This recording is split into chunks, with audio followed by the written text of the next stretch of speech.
정부에 대규모 지원을 요청한 한국GM이 지난해 9천억 원에 달하는 손실을 냈습니다.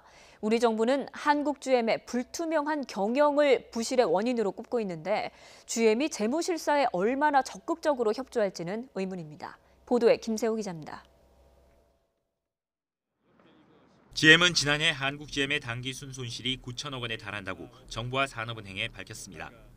지난 2014년 3,534억 원의 순손실을 낸 이후 4년 연속 대규모 손실입니다. 4년간 손실 규모를 합하면 3조 원에 이릅니다.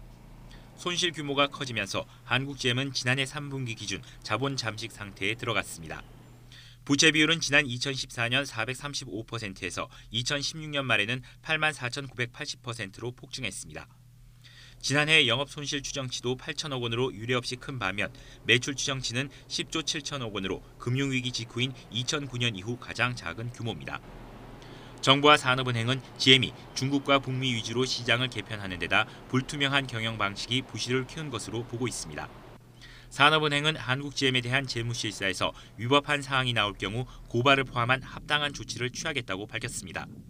부조리하고 부정직하게 돈을 빼돌린 증거가 나온다면 한국GM을 고발하실 수 있죠? 그거는 법률적인 문제가 있다면 고발할 수 있다고 생각합니다. 공정거래위원회도 한국GM이 자동차 부품을 반품한 것이 하도급법 위반인지를 살피겠다며 GM에 대한 압박을 이어가고 있습니다. 하지만 한국GM이 영업비밀이라는 이유로 산업은행이 요구한 자료를 지금까지 제대로 공개하지 않았던 점으로 볼 때 경영 부실 원인을 규명하기 위한 우리 정부와 산업은행의 자료 요청에 얼마나 협조할지는 여전히 미지수입니다. YTN 김세호입니다.